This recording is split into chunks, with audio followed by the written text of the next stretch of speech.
Olá, pessoal! Estamos aqui para um bate-bola rápido com o João, o rei do camarote. João, um artista. Ana Vitória. Uma atividade física. Crossfit com foto no Instagram escrito tá pago. Uma bebida. Gin tônica no copo Stanley. E um lugar para sair à noite em Goiânia. Vila Mix, de lei, né? Como vocês viram, João é todo mundo.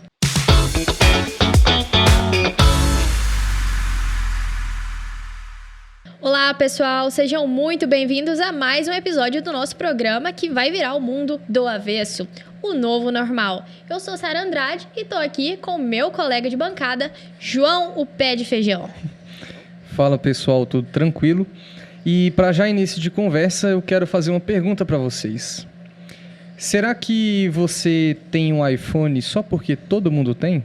Será que você troca ele a cada 6 meses, mesmo que ele esteja em perfeito funcionamento, só porque não pode ficar para trás? Será que você usa copo Stanley só porque todo mundo está usando? Será que você foi no 100º show do Jorge Mateus em Goiânia só porque não poderia perder? Porque a galera estava toda lá e ia encher o Instagram de maravilhosos e imperdíveis stories? Será que você começou no CrossFit porque todos os seus amigos estão fazendo? Será que você é igual a todo mundo? Será que você é todo mundo? É isso que a gente vai ver hoje nessa conversa que promete ser muito quente, né, João? Você não é todo mundo, é o nosso tema do episódio de hoje. João, por que você não é todo mundo? O que a gente tem a dizer para o pessoal sobre isso? Bom, a gente poderia começar aqui, né, já falando de uma maneira muito profunda e filosófica sobre a individualidade de cada pessoa humana. Mas isso aqui ficaria uma coisa muito chata, densa e ninguém ia ver. Então, não tem efetividade. A gente tem que fazer a bagunça aqui. Vamos trazer o negócio para um viés mais prático, né, e útil. Então, quando a gente se depara com esse tema, né, você não é todo mundo, me vem muito na cabeça a ideia do menino maluquinho. Né? Que é aquela criança ali que tem coragem de andar com a panela na cabeça. A panela na cabeça. Super fashion. Faz coisas ali que as outras crianças não fazem. E você vê que o menino maluquinho, ele não é todo mundo. Por isso, ele tem Por isso algo ele é nele. legal. Por isso ele tem o próprio programa, gibi e tal. Ninguém ali do elenco do menino maluquinho tem um programa, só ele. Né? Tem a história ali, a narrativa. Por quê? Isso confere para ele, muitas vezes, uma característica da personalidade dele, né? E aí a gente poderia extrapolar isso para vários aspectos, né? Por exemplo, tipos de personalidade, arquétipo, isso aí dá uma viagem sem fim. Mas aqui a gente quer trazer, que nem a gente estava conversando, para uma questão mais prática. Será que tem algum problema da gente se parecer, né, com as pessoas, né, as quais a gente convive, ou ser influenciado, ou ser influenciada por essa convivência, né? Até que ponto o meio em que a gente convive, ele influencia quem a gente é, ou ao menos quem a gente aparenta ser. Porque no final das contas, e se a gente viver uma vida que não é nossa?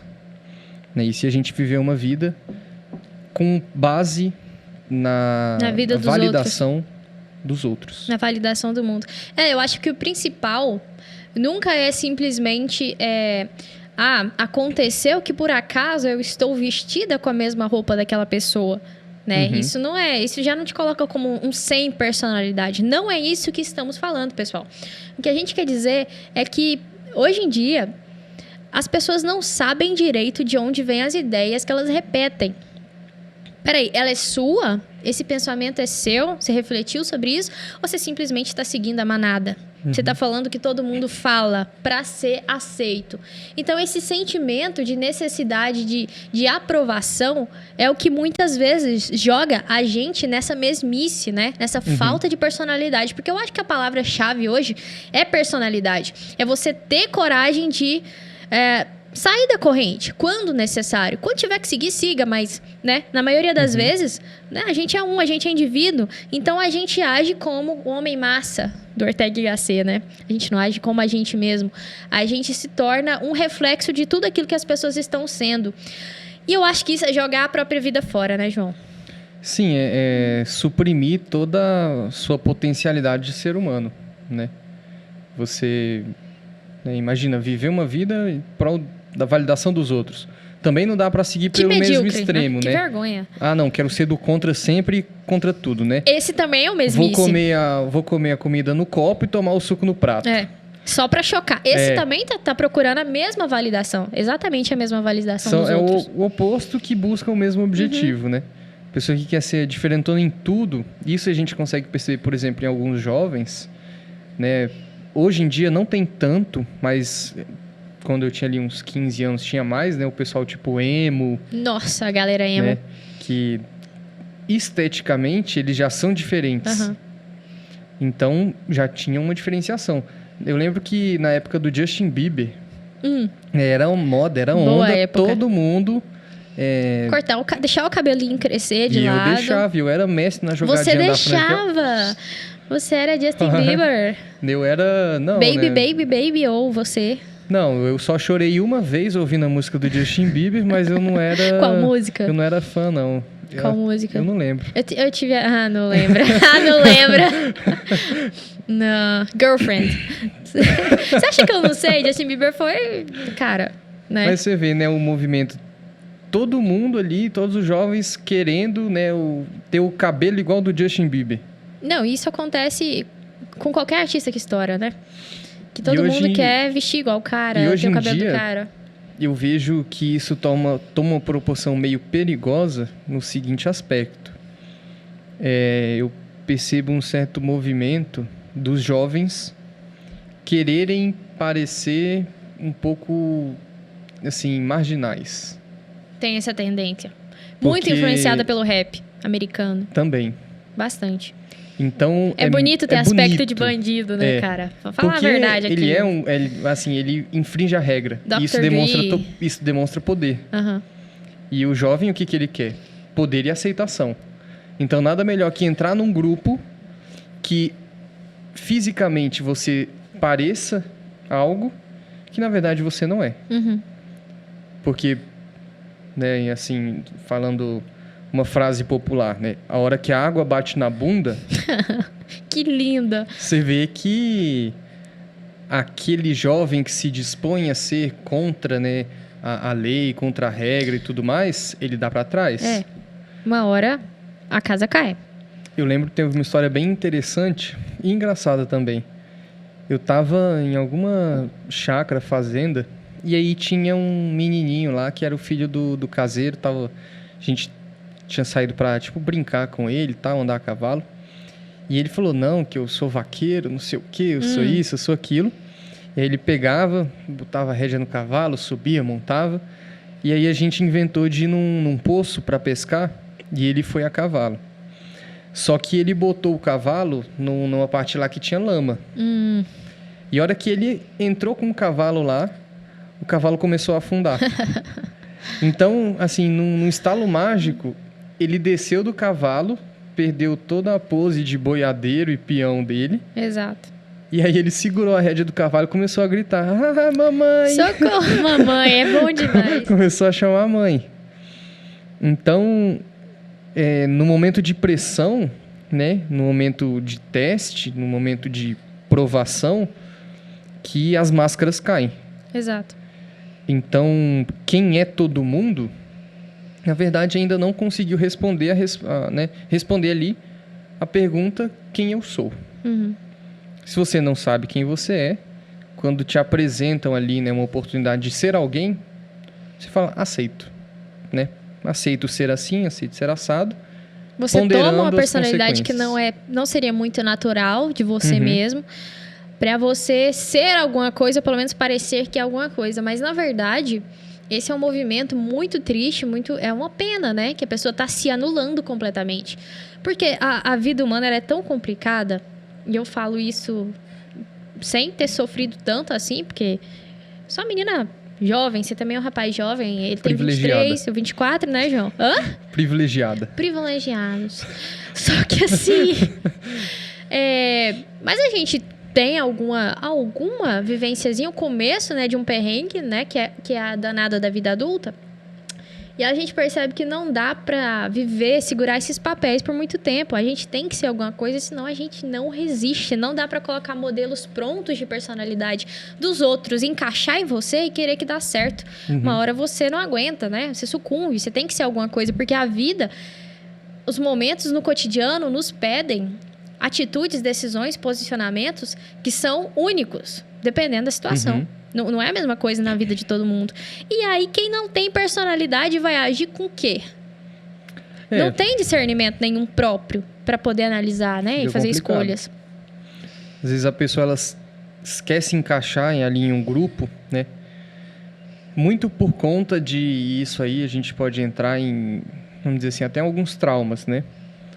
Por exemplo, você que está nos assistindo, você acha que você teve todo o suporte emocional, né, a validação, o amor e o carinho do seu pai e da sua mãe?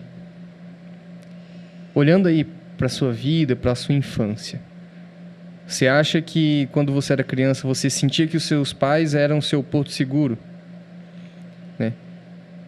Se a resposta dessa pergunta for não, ou parcialmente, né, completa, é muito comum, muito frequente isso acontecer, só que isso tem algumas consequências. Por exemplo, se a criança ela não consegue estabilizar os seus afetos, ela não consegue passar ali daquela fase, e isso está descrito, né, na teoria das 12 camadas da personalidade, e aí ela vai ficar sempre querendo ali uma aprovação.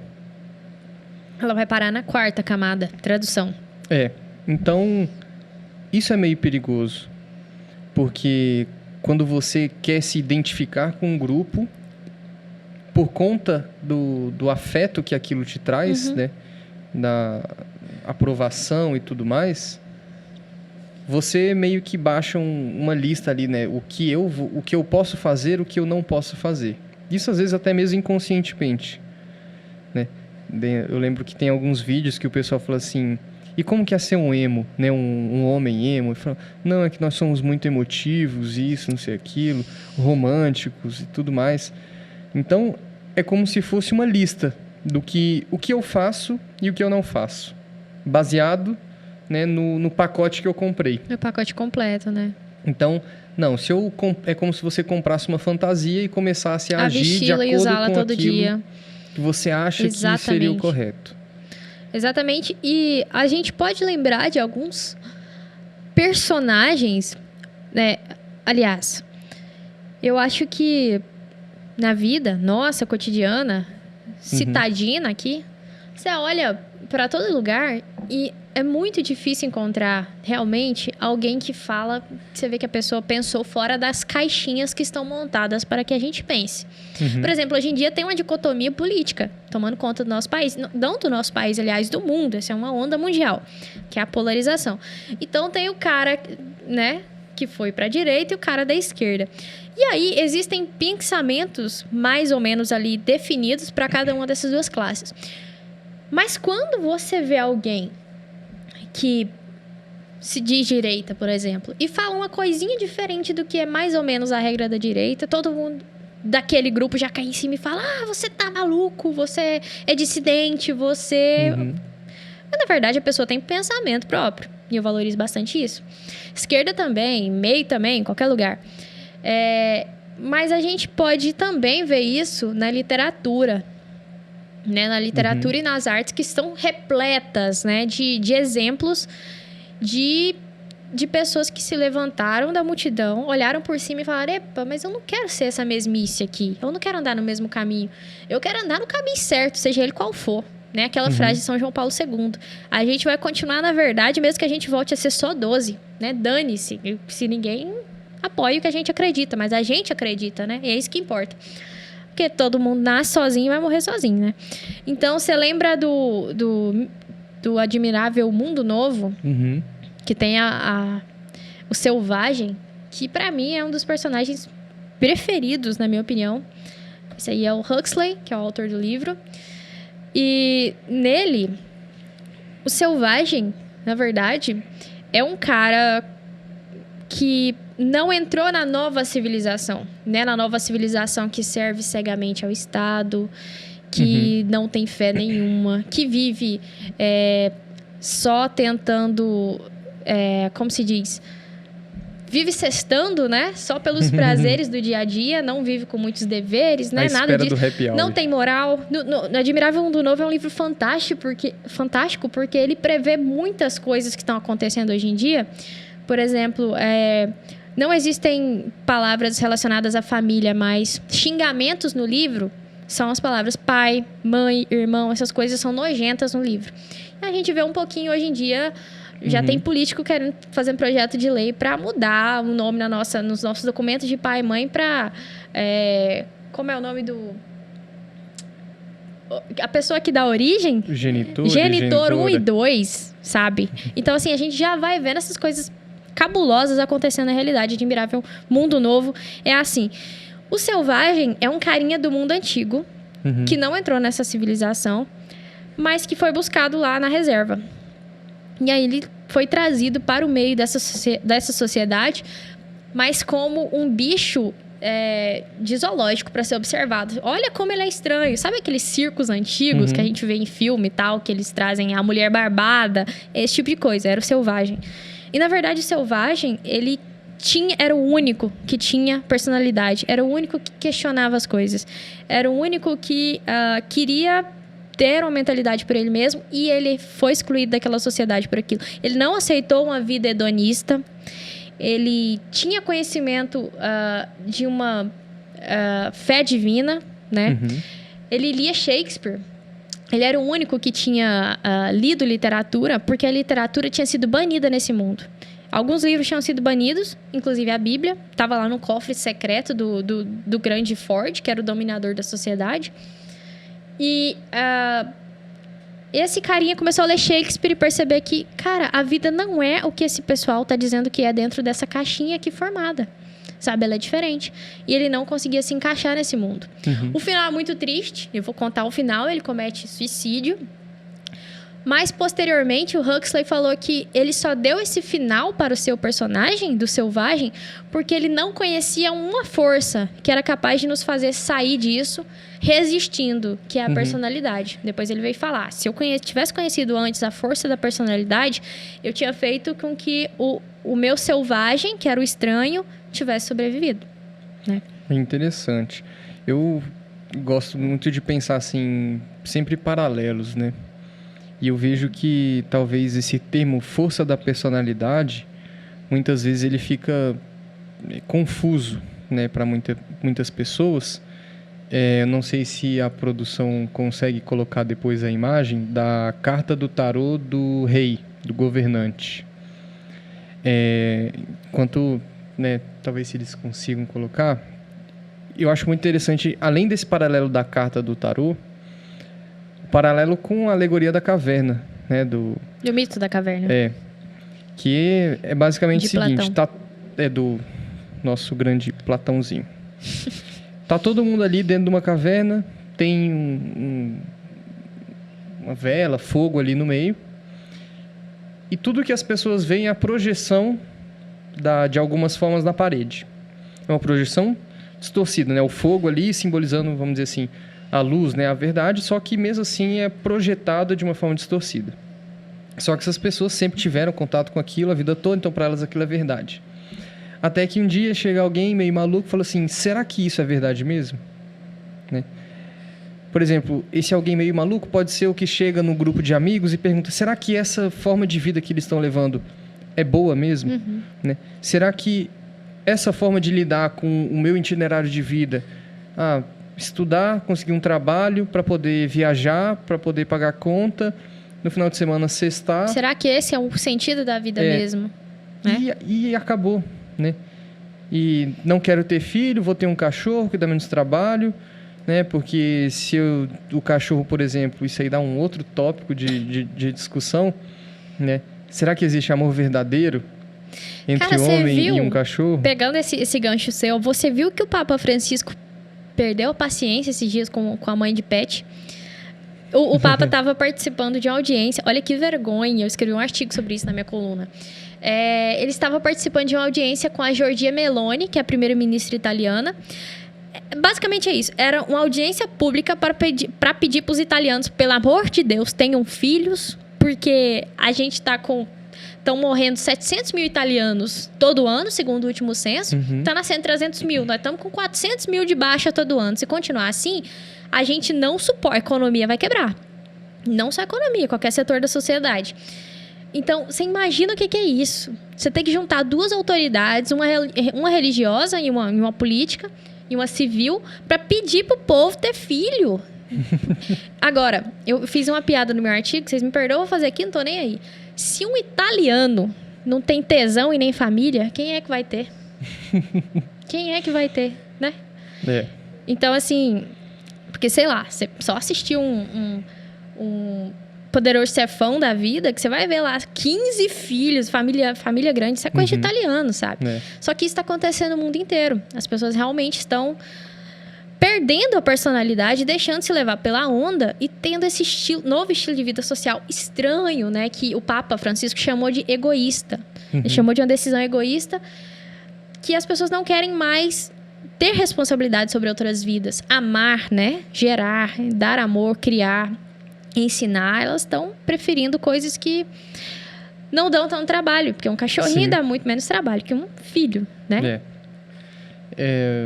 É interessante também a gente pensar, eu acho que tudo isso pode ser, assim, pelo menos abalado ou dar uma tremida na base ali, se a gente fizer sempre essa pergunta, será que isso é isso? Né? Por exemplo, será que...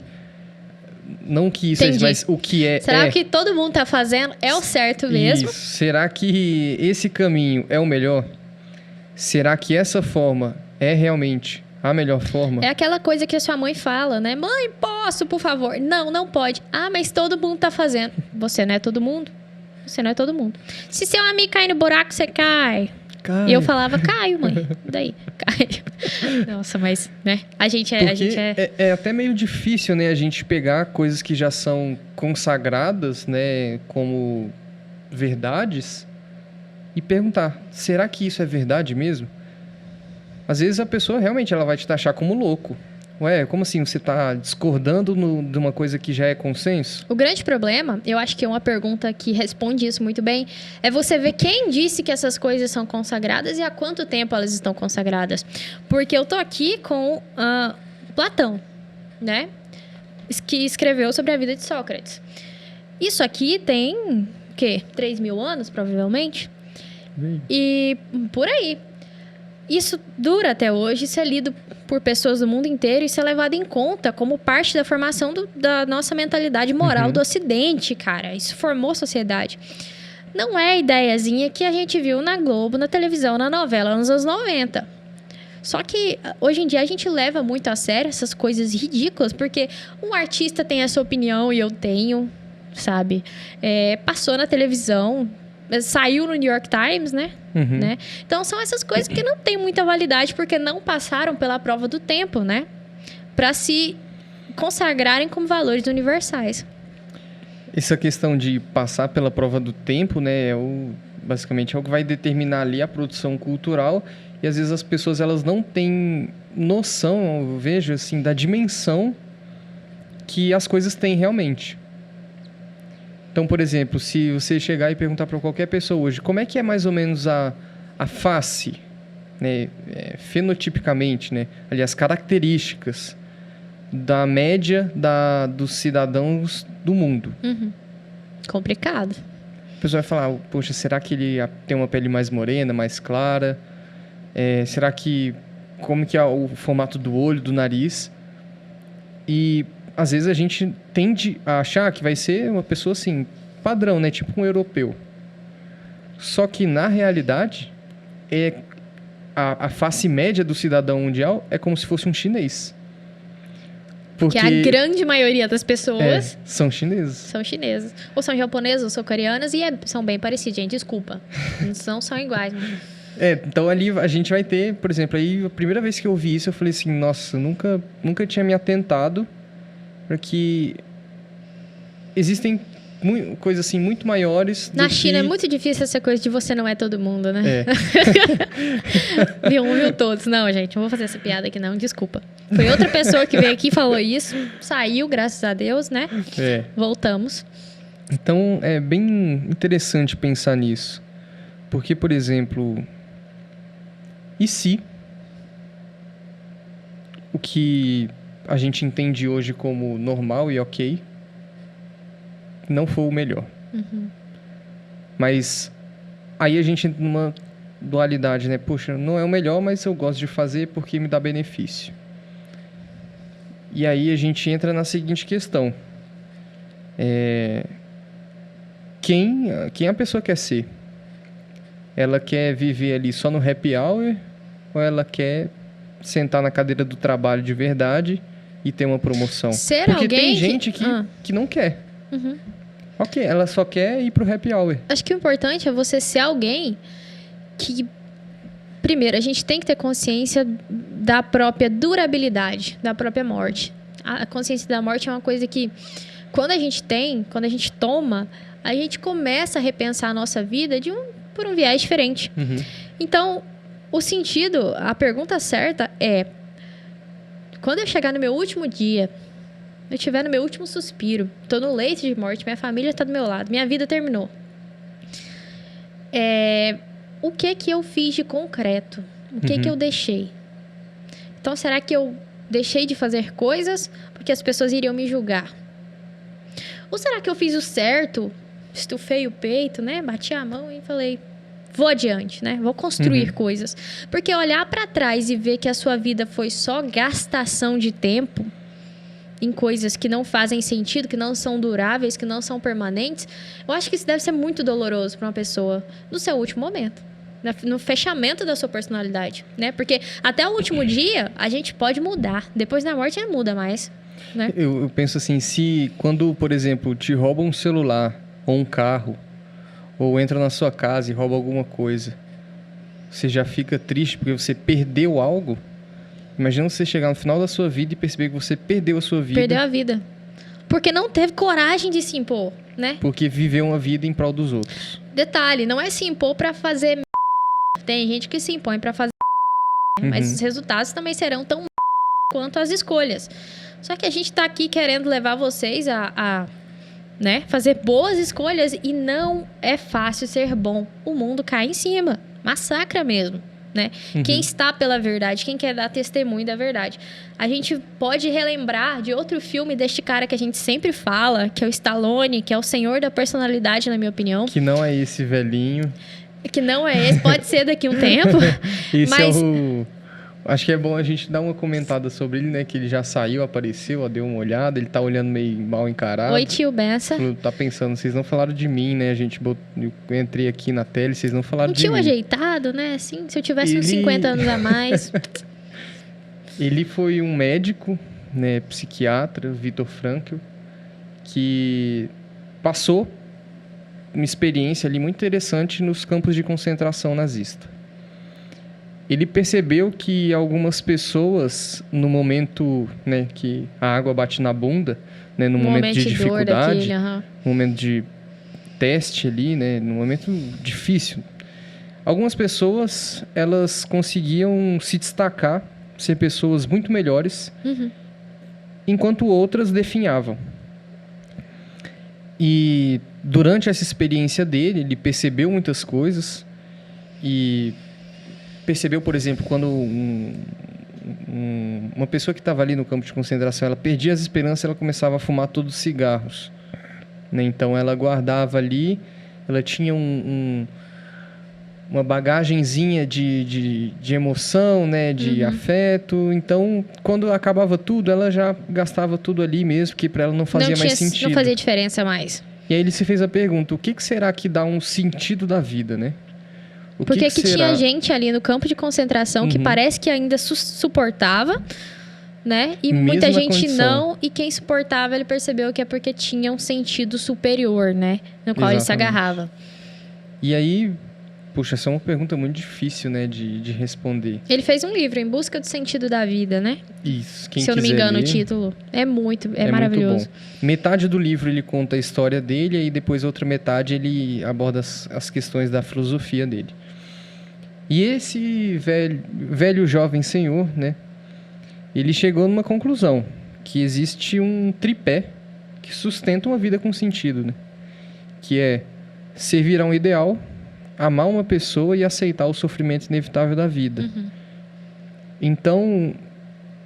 Não é o que tem de fazer para mim, mas o que eu posso fazer para o mundo. Porque ele ficou gravado em comenta, mim. né? Ele atendia, às vezes, a gente que queria, né, cometer atos contra a própria vida e tudo mais. E pessoas que estavam passando por diversos problemas, situações, e a pessoa sempre perguntava, tá, mas... ela sempre jogava para si, né? Como que isso está acontecendo comigo? E ele invertia a pergunta, ele falava, tá, mas o que você pode fazer diante disso? Né? Sempre diante de um problema e tal, Por que não que a com vida você, tá te né? perguntando? Por que você tem diferente de todo mundo que as coisas ruins não podem acontecer com você? Por que não com você? E essa é uma pergunta que surge quando a gente se encaixa nesse padrão de, eu sou meio igual a todo mundo mesmo. Né? Se eu sou igual a todo mundo, por que, por exemplo, uma mãe, ela tem um filho que morreu num acidente ou morreu por engano, né? Tomou um tiro por engano, aconteceu uma fatalidade, ela se pergunta, por que comigo? Quando ela se pergunta isso, por que isso aconteceu comigo, já dá, né, a entender que por dentro disso tem, comigo não pode acontecer nada porque eu sou boa demais. Não é? A gente já se coloca nessa posição, né, de, poxa, né, não fiz nada de errado para isso acontecer comigo. Que é uma questão bem interessante. Agora ele já ficou feliz que a gente comentou dele. Já. Agora a gente licença para o nosso outro velhinho, Stallone, que ele só faz filme em que ele é o diferentão e que ele tem que enfrentar o mundo por causa disso e arriscar a vida por causa disso. Um desses filmes que mais cabem no tema nosso de hoje é o Demolidor. Não sei se você já assistiu o Demolidor. Dos anos 90, inclusive a Sandra Bullock é o par romântico dele lá. No Demolidor, o Stallone, ele faz um policial das antigas, do mundo antigo. Porque foi inaugurado um novo mundo, uma nova era, né? E no mundo antigo, ele era um herói. Ele era um policial que descia porrada mesmo e salvava todo mundo. Acabava que salvava todo mundo. Então, eles congelaram esse cara pra guardar ele pro futuro. Ele foi preso, condenado e tal. Congelaram e guardaram ele pro futuro. E esse mundo futurista era um mundo paz e amor, lindinho, limpinho, bonitinho, que não sujava suas mãos. Ninguém dizia nada. Se você xingasse, você recebia uma multa do governo, que, por favor, não fale isso, tá? Essa coisa de ter a vida totalmente controlada mesmo. Ou seja, no novo mundo, ninguém tem personalidade. Todo mundo depende dos mandos e desmandos de outra pessoa, né? De um governo e tal. Só que esse mundo se deparou com o ser humano, o famigerado ser humano, né? Que tem defeitos e que comete erros e crimes. Então, o crime surgiu na sociedade perfeita pacífica e não tinha ninguém para lutar contra o mal. Porque todo mundo virou pacifista mongoloide. E ninguém sabia proteger ninguém mais. Então, eles tiveram a ideia de descongelar o Stallone, o policial loucão, para salvar o mundo. Porque não tem homem forte mais, não tem macho alfa mais, o que a gente faz? E aí... ele surge, ele acorda, né, descongelado e tal, olha pra esse mundo ao redor e fala, que merda de planeta, sabe? O que é isso, sabe?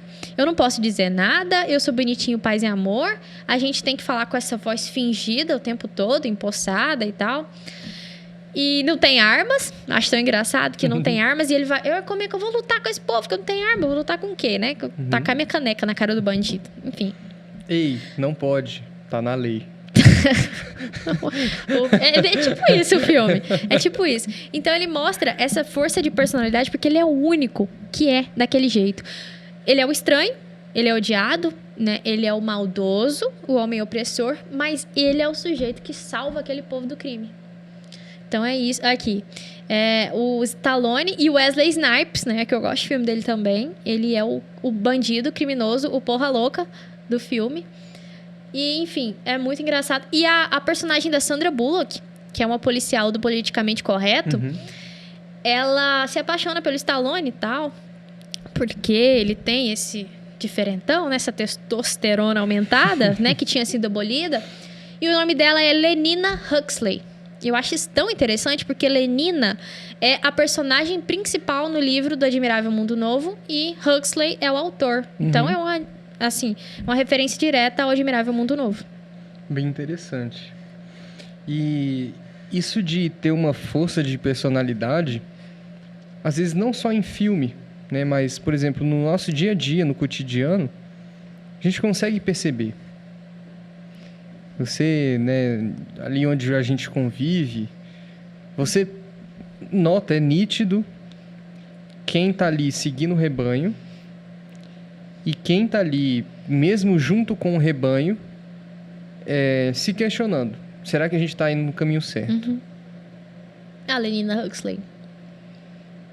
Eles namoraram. Insight da revista Caras aqui agora. Nosso momento fofoca. Porque, enfim... casal mais estranho dos anos 90, Stallone e Sandra Bullock. Mentira, eu gostava deles, mas enfim. Então, né, o filme, ele reflete um pouco, acho que disso também. Mas eu, às vezes, gosto de trazer ainda mais para a prática, por exemplo. Hoje em dia, né, a gente tem o exemplo daquele rapaz que ignorou o Joe Biden, né? Cara, que foto fantástica. Era num café, num McDonald's. Eu acho que o cara tava numa lanchonete e chega o presidente dos Estados Unidos, né? Chegou lá, aí fala, sou o presidente, o cara vai... Sou bonitão, né? Vai gostosão, me maravilhoso. cumprimentar aqui e tudo mais. E o cara... Essa foto, gente, olha pra isso. Não quer nem saber dele. Vocês podem ver no reflexo do espelho na imagem que tá todo mundo aplaudindo o presidente, né? Tá todo mundo assim, obrigada por destruir a nossa nação. Não, tô brincando. E tem um cara que não gosta da política do Joe Biden, né? Que Joe Biden é muito mainstream, a mídia adora o Joe Biden. Eu duvido de uma pessoa quando a mídia não fala muito mal dela, quando a mídia gosta dela, sabe? Eu já penso, tem algo errado aí. E o cara simplesmente olhou pra frente e... Engraçado que só ele, ignorando o Biden, puxou os olhos do Biden de uma maneira que eu acho que aquilo tocou na consciência do Senhor, né? Tipo, o que eu estou fazendo para este homem me rejeitar? Porque ele é acostumado a ser bajulado. Agora, você tá numa sala cheia de pessoas, tem 100 pessoas, 99 te aplaudem e uma não te aplaude. Essa uma que não te aplaude... é onde seus olhos vão mirar, sabe? É isso que vai te chamar a atenção, é isso que vai pesar no fundo da consciência. E é muito importante, porque uma pessoa só que tem coragem, né, de se levantar contra o rebanho, ela vale por 99 inúteis que não se levantam. Essa foto ela é muito boa, porque além dela, né, essa também outra é também, ótima. do rapaz que não fez a saudação nazista. Eu queria lembrar o nome dele. Pode ir falando, eu vou pesquisar aqui pra gente falar pro pessoal. É interessante porque mesmo que todo mundo faça, mesmo que todo mundo siga ali naquele caminho, uma única pessoa que levanta a pergunta, né, levanta a hesitação, ou não faz o que todo mundo está fazendo, ela já serve, né, como se fosse... Ela é a única que será lembrada. O centro de como se fosse aquela história do balde de maçãs, né, do Descartes. Então, por exemplo... tem uma maçã ali no meio que tá podre. Não que tô falando que quem é diferente tá podre. Mas que isso é capaz de influenciar, de uma certa forma ali, reflexiva, né, as pessoas que estão ao redor, as pessoas que estão em volta. Então, a gente não tá acostumado com grandes personalidades. Não. Tanto que quando surgem grandes personalidades, elas se destacam de uma maneira tão, tão forte. E eu costumo falar, né, numa página que eu gosto de escrever para ela, no Instagram, que um só homem forte, com coragem, com personalidade, ele vale por 100 medíocres. Ele vale. Porque a diferença que essas grandes pessoas fazem, né, na humanidade, ela é gigantesca, sabe?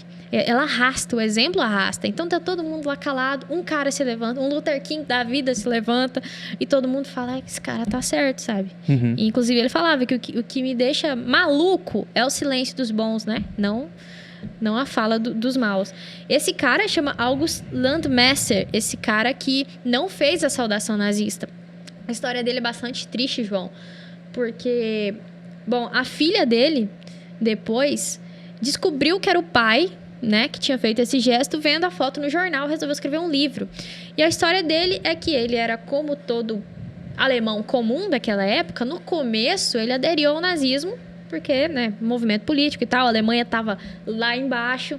Chega alguém falando, calma, eu vou salvar vocês e tal. Então, arrastou muita gente.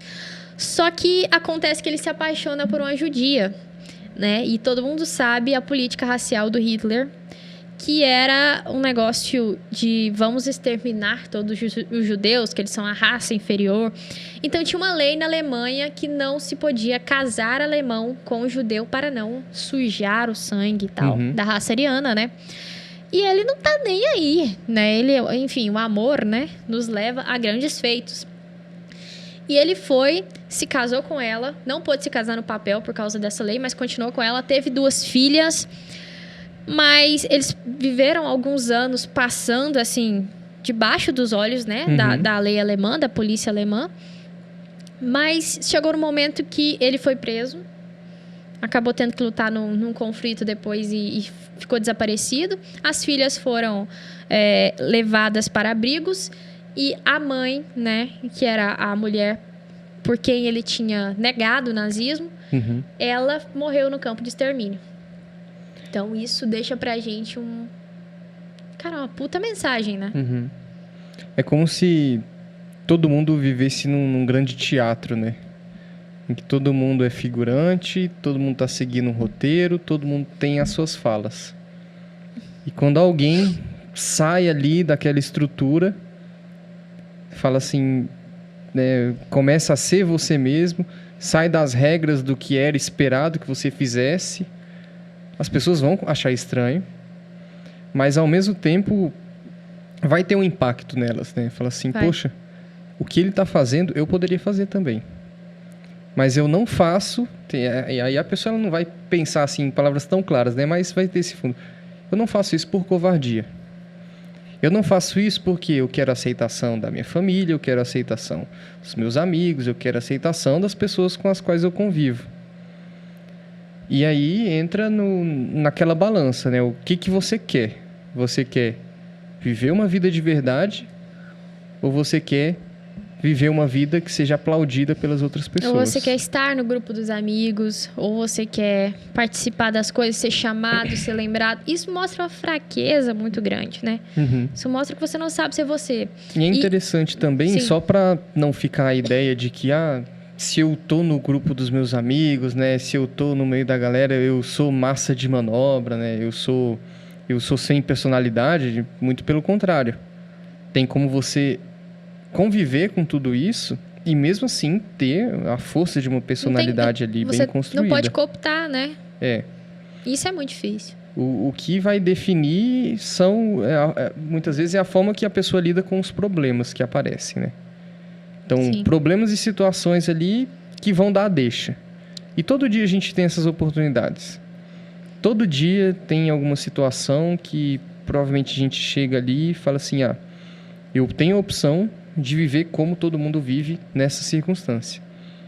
Mas internamente eu sei que eu posso agir diferente, só que isso vai causar uma certa estranheza, mesmo sendo aquilo que eu acredito. E aí eu faço a pergunta. Manda. Se você não vive uma vida de acordo com aquilo que você realmente acredita, por medo da opinião dos outros ou do julgamento alheio, talvez você não acredite tanto assim naquilo que você disse que acredita. Aliás, parênteses, né? Acredita? Será que acredita? Será que você acredita em alguma coisa? Né? Porque... É triste, mas tem muita gente que parece que simplesmente não reflete sobre nada, sabe? E fica só repetindo jargões vazios, o que é muito triste. Eu tô com esse livro na mão hoje que basicamente tá levando a nossa discussão, né? Que é um livro sobre o julgamento de Sócrates, né? Que Sócrates foi condenado à morte. E ele diz, no momento que ele tá ali no meio dos seus condenadores, né? Que ele faz um julgamento, uma apologia, um julgamento de defesa, né, para ele mesmo. E ele fala, em certo momento, que a vida que não é refletida, ela não vale a pena ser vivida. Porque você vive sem, exatamente, isso que o Viktor Frankl falava, que é o sentido. Você vive sem sentido. Pensa só, né? O Sócrates, ele perguntava, né? O método socrático é muito interessante, que é só pergunta. Não é só pergunta, né? Mas permeado por muitas perguntas ali. Então, será que isso é verdade? Será que isso é aquilo? Por que não aquilo? Por que não isso? Se isso, então, por que não, né? Dialética. E ali ele vai. E as pessoas se sentiram ofendidas por conta desses questionamentos. E ainda deram a opção para ele. Falou, ou você para com essa sua baguncinha aí, ou a gente vai te matar. Ele falou, pode me matar. Ele foi acusado de corromper a juventude, né? E de ir contra os deuses. É uma acusação muito parecida com a de Cristo, julgamento de Nosso Senhor. Que foi em Jerusalém, né? No ano, 33, né? Mas a morte de Sócrates e a morte de Cristo, elas são muito parecidas, e a de Sócrates é considerada uma prefiguração da morte de Cristo mesmo, né? Que essa aí aconteceu em Atenas, né? 400 anos antes. Mas com as mesmas circunstâncias. Era um cara lá que queria ter personalidade, que queria descobrir qual era a verdade, que queria obedecê-la, que queria honrá-la, que queria descobrir aquilo que é melhor para o ser humano. E esses outros que não ligavam para uma vida refletida, eles simplesmente falaram, vamos arrumar alguma coisa pra gente acusar esse cara, pelo amor de Deus, e vamos matar ele. E o Sócrates fala, olha, vocês podem me matar, mas não vão acabar as pessoas que estão chamando a atenção de vocês para uma vida mal vivida. Vocês vão me matar porque a minha voz incomoda, ela chama a atenção da sua consciência, né? Para o que você não tá sendo verdadeiro. Mas você pode me matar quantos for, que a verdade vai continuar por aí. Tanto que a gente sabe que até o século III, a história chama de Era dos Mártires no cristianismo. Porque matava-se, porque a verdade que aqueles caras estavam dizendo ali era incômoda, né? Só que é engraçado que eu esqueci o nome do historiador, mas ele tem uma frase do século II que diz, eu não acredito, quanto mais se mata cristãos, mais eles aumentam. Então ele falou, o sangue dos mártires é semente de novos cristãos. Então, o mártir é aquele que morre pela verdade, pelo bem, né? E parece que quanto mais esses caras são perseguidos, mais isso fortalece os outros e impulsiona a causa. É bem interessante. Me lembra aquele conceito que o pessoal do coach geralmente fala, né? Do antifrágil. Ui. Quanto mais bate, mais cresce. Tem gente que não gosta muito disso aí, mas isso aí é com cada um, né? Cada um com seu cada qual. Eu acho interessante se conseguir voltar na imagem do Sócrates, o próprio posicionamento dele, né? Uma mão ele aponta para o alto e a outra ele bota no veneno. Então, cicuta. Então, assim, o motivo pelo qual ele está morrendo é realmente uma coisa que ele acredita. E a posição das pernas dele também lembra muito a imagem da carta do imperador no tarô. Que ela está muito relacionada à interpretação simbólica, né? Não estou falando aqui de previsão, nada de tarô, é só pegar o símbolo e analisar. Da liberdade. Né? E a liberdade é muitas vezes aquilo que é o combustível, né? Para a gente conseguir formar a personalidade humana. Nessa carta, né? nessa imagem, por exemplo, o que a gente consegue ver? Ele é um imperador que ele não governa em pé. Ele não governa avançando. Ele governa sentado. Tem algumas variações, né? Mas, por exemplo, ele tem um cajado ali. Em algumas imagens, o escudo dele aparece do lado da cadeira. Ele usa uma coroa, que a coroa simboliza ali, né? Algo que está acima da cabeça dele, que é um ideal, um pensamento. E ele governa, muitas vezes, sentado, recuando, para trás. Ou seja, ele é aquela pessoa que, diante de uma situação, ele consegue dizer tanto sim quanto não. Que seria a verdadeira liberdade. Exato. O rapaz que negou apertar a mão do Joe Biden, ele falou não. Exatamente. Muita gente não consegue dizer não. Por medo da pressão, da repressão. E acha que dizer sim para tudo é ser livre. Então, essas pessoas que conseguem fazer isso, né? Governar através do recuo. E aí, não sei se você tem religião, se você é católico, né, protestante, Mas se a gente for analisar a história da vida de Cristo, o recuo que ele fez foi inimaginável. Imagina, você ser acusado falsamente de uma coisa. Se hoje, quando alguém te xinga no trânsito, você já fica bravo e fala assim, eu não mereço isso, você tem que me tratar com respeito. Imagina, você ser acusado de uma coisa que você não fez, na frente dos seus amigos, da sua família, da sua mãe. Além disso, você tomar o nível máximo lá de flageladas, você, né, sentir uma dor absurda. Você ser humilhado com qualquer tipo de na frente de da cidade inteira, o pessoal cuspir na sua cara, te dar soco, chute, pegar sua roupa, rasgar. Não tem uma história pior que poderia você ter morrer sido pelado, contada, né? Na frente de uma cidade toda. De todos os seus amigos, só ficou 1 ou 2. Então, todo mundo querendo ali que você morra, né? Uma multidão ali sedenta por sangue. Mesmo você sabendo que... Mesmo sabendo que não merecia passar por tudo isso. Então, esse é o exemplo máximo disso que simboliza a carta do imperador do tarô, né? Que é o recuo. O governar pelo recuo é a verdadeira liberdade. Ou seja, dizer não... Né? Aceitar o injusto, às vezes, né? Sobre as costas. Conseguir ter essa capacidade de, diante de algo, dizer tanto sim quanto não, eu considero a expressão máxima do combustível para a força da personalidade. É claro, a gente não consegue fazer isso sempre. Mas se pelo menos a gente conseguir ter a ideia de que isso existe, já é muito bom. E de que isso é o diferencial, né? Se você sabe distinguir, separar o joio do trigo, né? Isso é essencial. E pelo fato de todo mundo conseguir entender isso, né? Não é assim uma coisa, nossa, de outro mundo, muito difícil. Não é nenhuma prova do Enem, né? De linguagens. Que linguagens do Enem é uma coisa maluca. Muito difícil. Então, isso é a capacidade de julgar, João. Também. Porque quando o pessoal fala de livre-arbítrio, todo mundo pensa... livre-arbítrio que Deus nos deu, né? Teria dado na criação. É a capacidade de fazer o que quiser. E não, arbítrio, ele tem mais relação com julgamento. Ou seja, é essa capacidade de distinguir, de julgar entre certo e errado, entre bem e mal. Até porque a gente fala certo e errado, hoje em dia parece tão demodê, né? Certo e errado. Ah, não existe certo e errado. Não, sabe por que existe? Porque você pode ver na sua vida que tem certas coisas que você faz, ela tem retorno bom. Ela tem uma relação de causa e efeito. O efeito, ele é positivo. Naquilo que te faz mal para você ou pelo outro, então aquilo a gente pode chamar de mal. É óbvio que isso existe.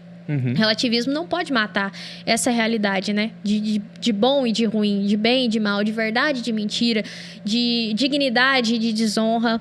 Todas essas coisas de fato existem. A gente tem que pôr o pé nelas. Mas uma coisa muito importante que a gente precisa lembrar para o nosso público, que essa escolha por personalidade, por decisão, por bom arbítrio, né? Ela causa uma solidão inevitável. Ela é inevitável. Você vai ter que, muitas vezes, abrir mão daquele grupinho de amizades, infelizmente. Não é que você vai nunca mais conviver com eles, mas não é você ignorar. vai sentir que não eles cabe não estão na mesma regra do jogo que você. Não cabe mais. Porque Tomás de Aquino dizia que amizade verdadeira é idem velle, idem noli, né? No latim e no português significa uma pessoa que ama aquilo que você ama, que rejeita aquilo que você rejeita. Então, imagina que você ama uma coisa muito. Você tem um amor por uma coisa, uma admiração. E aí, você tem um amigo, uma pessoa, você chega perto dessa pessoa e essa pessoa totalmente joga lixo em cima daquilo que você leva com tanto carinho, né? E aí, essa pessoa, você conhece ela desde pequeno. Nossa, é meu amigo desde muito tempo. Ah, mas é meu amigo. Dói, isso aí sabe? dá um outro tema. Dói que nem tirar band-aid. Dói pra caramba. Mas acontece porque cada um escolhe o seu caminho. Não é que a gente vai escolher tirar as pessoas da nossa vida, mas elas escolhem, às vezes, um caminho ruim. A gente não pode passar a mão na cabeça e falar parabéns, que lindo. Às vezes você tem que se opor mesmo. E o que eu acho mais interessante de tudo isso é que, por exemplo, essa capacidade de agir recuando ou avançando, ela está em todo mundo. Algumas pessoas treinam mais do que outras, né? Conseguem aplicar isso mais do que outras. E o fato disso, essa potencialidade existir em todas as pessoas, é o que embasa o fato de que você não é todo mundo. Porque somente assim, tendo essa capacidade, tendo consciência disso, a gente consegue provar e treinar a força da nossa personalidade. A nossa própria natureza, ela dá vestígios que a gente existe e funciona sendo únicos. Uhum. Todo mundo lembra desse digital, só você tem desse jeito. Mas não só isso, né? A própria capacidade de escolher mesmo. Ela é só sua. Se não fosse para ser assim, a gente teria um cérebro em comum e muitos corpinhos assim colados na mesma cabeça. Mas não é assim que funciona, né, João? Se a gente realmente fosse muito parecido, seria muito difícil, por exemplo, a gente conseguir distinguir o ser humano de outros animais. Uhum. Por exemplo, o ser humano, para alguns primatas, carga genética extremamente parecida. 98%. Mas o que faz... Você já viu o macaco fazer jejum? O macaco decidir... Já viu um macaco Marte? É isso que eu falo para muita gente. O que nos diferencia é a capacidade, é a vontade. É o sim ou não. É a escolha, né? É a consciência, a presença da consciência. Então, o meu cachorro, o Duke, o Golden, por mais maravilhoso que o Duke seja, ele não rejeita ração porque quer fazer regime. Entendeu? Se ele coloca lá, não vai ter nem um dia. O dia que o Duke fizer isso, eu saio correndo e dou ele pros outros. O dia que o Duke falar, não vou comer porque... eu não quero engordar. Não tem isso, ele age por instinto. Mas o ser humano, ele pode dizer não, né? Ele pode tanto ter as coisas como dizer não, obrigada. Hoje não. Uhum. E é com isso, por exemplo, se o cachorro não consegue dizer não, ele só consegue dizer sim. Então ele não consegue recuar. Já o ser humano consegue. Ele não tem outra escolha. Ele é assim, ele é pela natureza, né? E é nesse recuo, né? Se a gente for imaginar, é o recuo que abre um lugar. Esse lugar a gente pode chamar de liberdade. Uhum. Que é o recuo E nisso a gente vê a hierarquia, né? Isso. Porque tem muita gente hoje que quer planificar a existência dos seres como se todos fossem iguais. Uhum. Mas nada se compara ao homem e a sua capacidade que é ímpar em toda a criação. É ímpar. E às vezes, né, retomando lá no início, quando a gente começou, a pessoa que vai no Vila Mix, toma um ginzinho tônica no copo Stanley e tal, na taça, posta a fotinha do CrossFit tá pago. Às vezes ela não consegue dizer não para isso porque nunca foi apresentado nada melhor para ela. Então, voltando naquela história, né, da literatura, da cultura, dos clássicos, ela não tem material de base, ela não tem referência para saber para ter tido contato com o que é bom e com o que é verdadeiro. Não tem uma coisa que a gente chama hoje em dia de imaginário. Exatamente. O imaginário são figurinhas que você tem na cabeça de exemplos. A gente trouxe uma série de exemplos aqui. A gente trouxe o Selvagem de Admirável Mundo Novo. A gente tá com o George Orwell aqui. George Orwell, que o João falou antes de começar o programa. 1984, que também é um livro de um cara, de personalidades que se levantam contra regimes ditatoriais. E a gente tem tudo que o Stallone já fez. A gente tem o Viktor Frankl. E dezenas de outros exemplos. Sócrates, a própria morte dele é assim, né? Porque ele foi condenado à morte, mas ele tinha a opção de fugir. Porque os alunos dele tinham chegado nele e falado: Sócrates, vamos embora. Você não precisa passar por isso. Não, eu vou passar por isso. Eu escolho passar por isso. É melhor, eu averiguei aqui, é melhor eu passar por isso. Né? Pra deixar isso pra posteridade. Então, nós... temos essas figurinhas na cabeça que quando chega a situação concreta na vida em que nos é exigida essa personalidade, a gente pensa, cara, eu vou agir assim. Sabe por quê? Porque fulano agiu e eu já entendi que isso é o melhor e que é o correto. Agora, quem não tem nada da literatura universal na cabeça, né, que é o grande compêndio de experiência humana, não sabe agir, porque não tem imaginário, não tem nada, nem um artifício para tirar do cinto de utilidades. Não tem. Imaginação dessa pessoa, ela tá povoada pelo quê? Por quê? Novela, filme... músicas com o mesmo conteúdo, com as mesmas palavras. Séries que são o mesmo roteiro, sempre aquela coisa mesmice. Essas coisas culturais de ultimamente, elas têm sido feitas só para pegar a gente pela saciação momentânea. Uhum. Ela é tipo um ossinho que você joga pro cachorro. É. Mas ela não dá nada de substancial, né? É só por cima. E isso vira um ciclo vicioso, né? Pessoa inserida ali no contexto, por exemplo, que tá sempre vendo as pessoas do seu convívio reagirem de determinada maneira, não tem ninguém que joga ali, né, a isca para ela, poxa, tenho que mudar. Então, é justamente por isso. Acho que a função desse episódio é justamente essa, de chegar e mostrar que, realmente, mesmo que você esteja convivendo com todo mundo, agindo igual todo mundo, talvez, muito provavelmente, quase 100% de certeza, você não é todo mundo. Porque você consegue agir escolhendo ali, né, com a liberdade humana, tanto sim quanto não.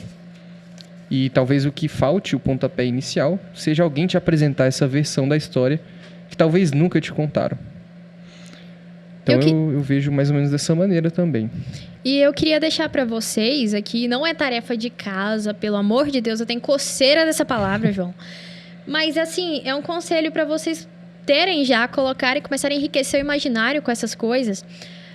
Que são diálogos platônicos, são curtos, são facinhos de entender, são traduzidos para o português. Então, se você ler Eutífron, depois Apologia de Sócrates, Criton e Fédon nessa sequência, cara, você vai ter um pouco, você vai ver o que formou a nossa sociedade, o Ocidente. Você vai ver o que é o baluarte que nos sustenta e que vai sustentar a sua formação de personalidade. Isso e muitos outros conteúdos. Então, a gente deixa para você aqui hoje que dê graças a Deus, sinta-se feliz, sabe? Porque você não é todo mundo. Você é livre, você pode fazer coisas, você tem personalidade e você não precisa ficar debaixo do ordenamento de ninguém, né? Você é único. Então, isso é maravilhoso, gente, né? Isso é incrível. E com essa mensagem eu me despeço de vocês hoje no nosso programa Novo Normal. Vou dar um tempinho também pro João dar um tchauzinho para vocês e até o nosso próximo episódio. Então é isso, espero que vocês tenham gostado. Se o pessoal, né, quiser ampliar a discussão, os comentários estão aí, livres, leves e soltos, para o pessoal discorrer sobre o que quiser. Curtam, comentem, liguem o sininho. Se inscreva no sininho e compartilhe nos comentários. O Novo Normal. Até mais.